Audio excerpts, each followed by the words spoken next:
Last episode, I made the floor of my Basilica. This time, it was time to finish the rest of the structure. First off, I jumped into a creative world to explore wall and ceiling designs. One block in particular kept standing out to me: sapphire lamps from Silent Gems. But unfortunately, they're very difficult to obtain in Skyblock. The only realistic path I could see was laser drilling, which meant I had a lot of groundwork to do first. I started by setting up flux power and an 8 times magmatic generator. And then I immediately got distracted. I started thinking about creative flight. I thought it was possible with flight potions, which meant phantom membranes, so I did what any reasonable phantom hater would do and set up a deep learner. After killing just enough phantoms for a basic simulation, I ensured I would never have to see one again. During this time, 2 wandering traders also showed up, and for once, they actually offered gear I could afford: an axe and some leggings. Progress. With power handled, I set up the flux sieves needed for sapphire generation: dust, sand, gravel, blackstone, netherrack, and endstone, each with 3 gold upgrades. The blackstone sieve required blue ice, so I semi-automated ice production.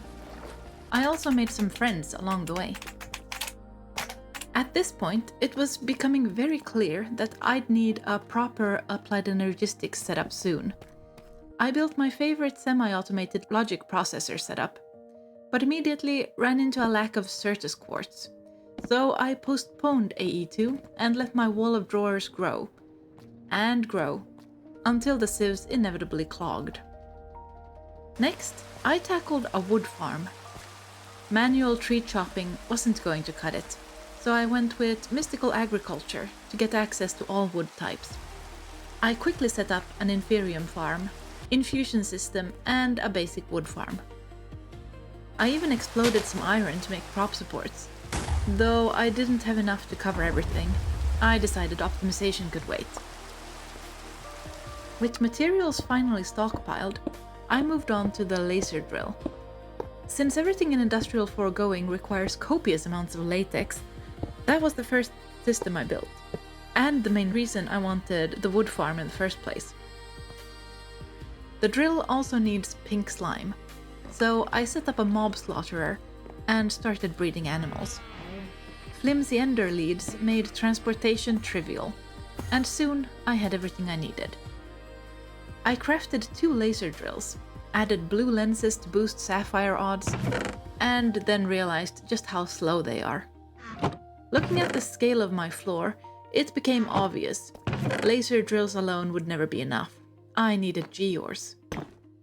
GeOres was completely new to me, but at least I knew how to set up the productive metalworks foundry. After some confusion, I learned that sapphires can't be smelted directly, only sapphire blocks. That gave me my first sapphire GeOre. After some research, I decided to grow it in a hydroponic bed and harvest it with a block breaker. That required fertilizer, which meant sewage. A small detour. Then came Just Dire Things, another mod I had no experience with. I knew I needed primogel goo, which required rotten flesh, which I didn't have. Fortunately, I already had a phantom simulation ready, so I used generalized overworld predictions to craft rotten flesh. Simple enough. What wasn't simple was figuring out what to do with the goo. I eventually managed to craft the basic block breaker, only to realize the advanced one required a dragon's breath, which I had no idea how to get yet. At that point, I abandoned Just Dire Things entirely, and went with a much simpler solution: applied energistics annihilation planes. They worked immediately. Soon, my sapphire GeOre was producing faster than I could smelt, so I built a bulk blaster. And just like that, I had all the sapphires I could ever need. I briefly considered expanding GeOres further, but it was finally time to build.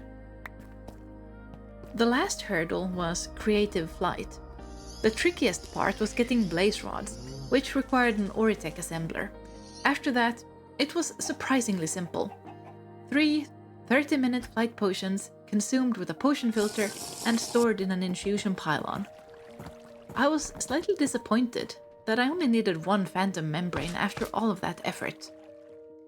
A wandering trader even showed up to congratulate me, with a quite fitting god apple. Oh, and backpacks exist. Apparently, I never needed one before.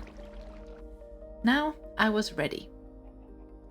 It was time to see if the Sapphire detour had been worth it. I think it was. I started placing pillars, and immediately realized they were too close together. So I redesigned the floor again. That's redesign number 3 for anyone keeping track. The hardest part was deciding the final scale of the Basilica. In hindsight, I think I made the right call. I tore down the old pillars, rebuilt them, and finally felt satisfied with both the floor and the columns. Which meant it was time for the most important part of a Roman basilica, the ceiling. The columns are meant to pull the eye upward towards something magnificent. Since my floor was already more decorative than traditional, the ceiling had to earn its place. The aisle ceiling design isn't incredible, but that area will eventually be cluttered with early game machines anyway. From above, it also looks horrific.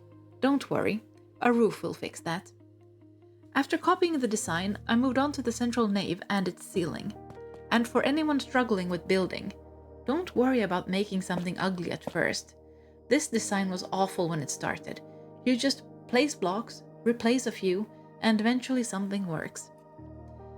This is a great opportunity to ask, why a basilica? I didn't randomly choose to do a basilica as my first major structure. Historically, basilicas were multi-purpose gathering halls, perfect as a hub for early machines and infrastructure. It is large and impressive, but not the biggest structure I plan to build. There is much more to come. Another wandering trader stopped by mid-build with a helmet. I accepted. I expanded the walls and ceilings across the entire structure, leaving a central opening for a massive dome. Then I marked out the apse, a traditional semicircular extension at the back. Before finalizing wall designs, I wanted the roofline in place. My first attempt was bad, not Roman at all. After things got worse, I turned to AI for guidance, which helped me realize the problem wasn't too little variation, it was too much. Sometimes a flat roof framed correctly is all you need. The walls were easier. My first version looked like a factory, but with added depth and variation, it finally worked. Copying them went smoothly, aside from one casualty. The roof went up quickly, and consumed an alarming amount of copper. I knew a copper GeOre would be in my future. After having added some actual doors and made some progress on the barrel vault roof, I did some prep for the dome. It was big enough that I had to tear down part of the ceiling to make room. The hardest part was figuring out how it connected to the roof. Eventually, I realized the barrel vault had to flow directly into the dome wall. Everything else was experimentation. The apse design ended up being my least favorite one. It's something I may redo later. After several failed attempts, I used a sphere generator. It looked great inside, less so outside. I covered it with copper shingles and moved on. Finally, it was time for the main dome.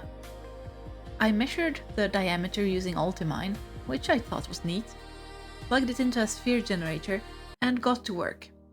I realized I only had to memorize 1/8 of the pattern per layer. After that, it became manageable.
As a final step, I moved everything I owned to a hidden platform so I could actually see the build. And honestly, it turned out even better than I imagined. Next time, I'll finally have to confront my storage situation, which means applied energistics. I also plan to start building the surrounding infrastructure, including the forum, because I'm very much looking forward to having a structure that isn't just floating in space.